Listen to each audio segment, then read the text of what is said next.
कैथल जिले की पुंडरी विधानसभा सीट का अलग ही तिलिस्म है, जो पिछले कुछ दशकों से चला आ रहा है। लहर चाहे किसी भी पार्टी की क्यों न हो, यहाँ से जीतता निर्दलीय ही है। इस अभेद पहेली को पिछले कुछ समय से कोई भी पार्टी सुलझा नहीं पाई। आज तक पुंडरी विधानसभा क्षेत्र से सभी निर्दलीय विधायक बने। उसके बाद सरकार को समर्थन किया, जोड़ तोड़ की राजनीति के चलते मंत्री पद भी मिला, लेकिन पुंडरी को कोई भी ऐसा जमीनी नेता नहीं मिला जिसने पुंडरी के विकास को लेकर अपना सरसव लगाया हो।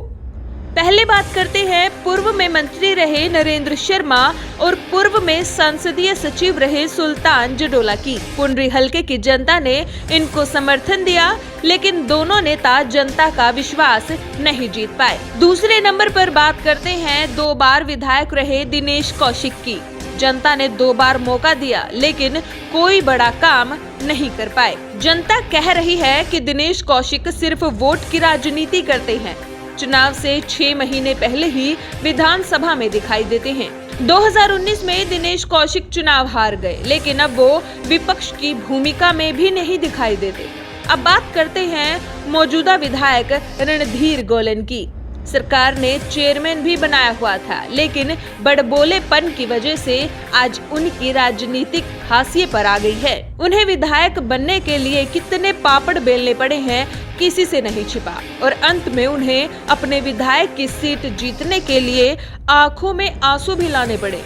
लेकिन अपना काम बनता तो भाड़ में जाए जनता की तर्ज पर वे जीतने के बाद हल्का वासियों के विकास को भूल गए। सरकार ने चेयरमैन पद का कार्यकाल भी नहीं बढ़ाया। पुंडरी हलके में ज्यादा विकास नहीं करवा पाए। अब फिर 2024 के चुनाव नजदीक हैं।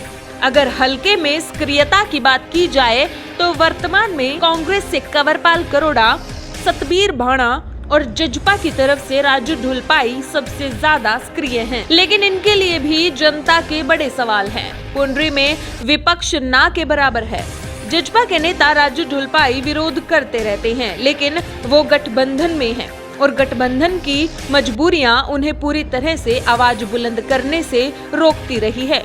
विपक्ष में कांग्रेस की भूमिका भी न के बराबर है। कांग्रेस नेता सतबीर भाणा चुनाव लड़े, लेकिन उसके बाद विपक्ष की कोई भूमिका अदा नहीं कर पाए। अब बात करते हैं कांग्रेस नेता कंवरपाल करोड़ा की। सबके सुख दुख में शिरकत कर आम लोगों के बीच में पिछले कई सालों से सक्रिय कंवरपाल करोड़ा जमीनी स्तर पर मजबूत दिख रहे हैं, और उनकी मजबूती से कहीं न कहीं विपक्षियों की हवा टाइट होनी शुरू हो गई है। पिछले दिनों ही उन्होंने विपक्ष के नेता पूर्व मुख्यमंत्री भूपेंद्र सिंह हुड्डा का कार्यक्रम किया, जिसमें हजारों लोगों ने पहुंचकर उनकी मजबूती को दिखा दिया, और पूर्व मुख्यमंत्री भूपेंद्र सिंह हुड्डा ने भी उनकी सराहना करते हुए कहा कि पुंडरी क्षेत्र में अब की बार कांग्रेस यह सीट पक्का जीतेगी। उनके बेटे राज्यसभा सांसद दीपेंद्र हुड्डा आते जाते रहे हैं, जो चर्चा का विषय है। पिछले दिनों कंवरपाल करोड़ा ने अपने आवास पर पूर्व मुख्यमंत्री भूपेंद्र सिंह हुड्डा और कांग्रेस प्रदेश अध्यक्ष उदय भान को बुलाकर शक्ति प्रदर्शन किया, और अब लोगों में 2024 के चुनाव की चर्चा है कि कंवरपाल करोड़ा चुनाव लड़ेंगे। अगर करोड़ा चुनाव लड़ते हैं तो 2 ब्राह्मण नेताओं की राजनीति पर अंकुश लग जाएगा।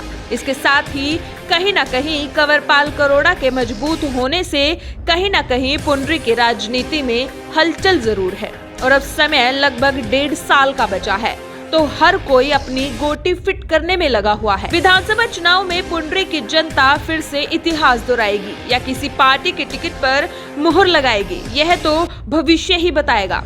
लेकिन इतना जरूर है कि कंवरपाल करोड़ा के जमीनी स्तर पर मजबूत होने से कहीं न कहीं इस बार पुंडरी के लोगों का मानना है कि अब की बार किसी मजबूत नेता को चुनकर भेजा जाए, जो सिर्फ अपने लिए काम ना करके हल्के के लिए काम करे।